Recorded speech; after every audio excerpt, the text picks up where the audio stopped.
It's finally Christmas season. Let's start off with a Christmas tree painting. So I'm going to do kind of a dirty sunset. I'm using the primary colors, starting at the bottom with yellow, going back and forth, blending it up to red. Notice how between the two it turned a little orange, which is so cool. And then I'm using a cobalt blue, not washing my brush the entire time, doing back and forth strokes all the way up to the top.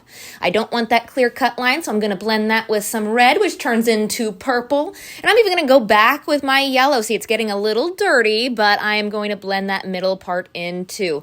This will make sense in a minute. So I'm going to leave it like that and dry it really, really good. Then I'm going to take a clean mop brush and use some white. Bouncing my brush like a bunny, look how that pops out against that dirty sky. And it is going to be snow. I don't know, I'm not ready for snow yet, but I want fluffy snow for my picture. Now taking a medium round brush, I'm going to take some green and do a line in the middle. All right, that's going to be your guideline. And with the same brush, I'm going to start pulling down on the line and out, almost like a crooked smiley face.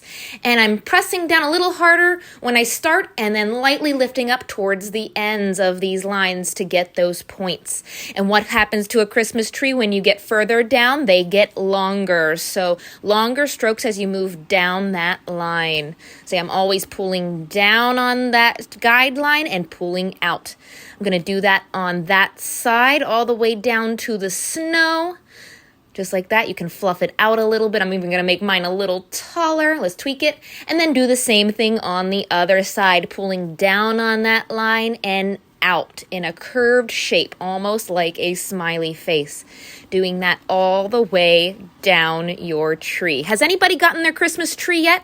I know we are planning ours now. We make a Christmas tree every year. So if you haven't seen those videos, go check them out. I'm excited. So now once you get that shape, I'm going to start adding white to my green and doing shorter strokes, shorter little curved, almost smiley faces. I'm not doing the exact same shape I was before by pulling down that line, but I'm kind of piecing them in now. This kind of looks like snow and gives it highlights. There we go. I'm going to do that all the way around, just tiny little smiley faces going off of that line, piecing them in however you like. The more white you use, the more snow it looks like. And you kind of have this weird cut in the middle where that line was. So then I go back and hide it with some little lines that are almost pointed straight down. They're still curved out a little bit, but they're going to cover that front portion of your tree. Let's see, you can add more green to it if you feel like you got too much snow, or you can even add more just white to make it look like the snow is falling. Speaking of snow, I'm going to add some splatter snow. So taking a flat brush, I'm going to take watered down white paint and smack it over top of a clean brush. You just smack it. And that gives you really, I just got chills, really fine snow.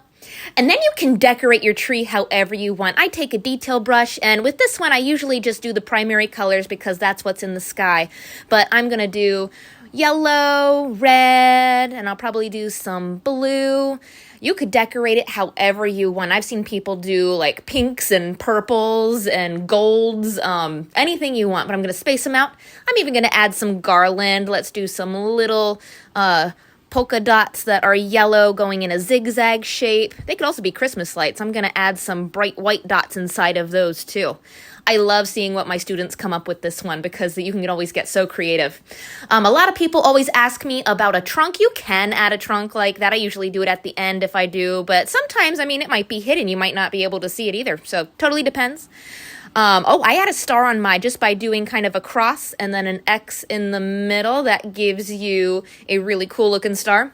And I can't help myself. I have to have a moon in this pretty sky. So using my large pouncer, put white and yellow on it at the same time, press down and pull up, you get that moon.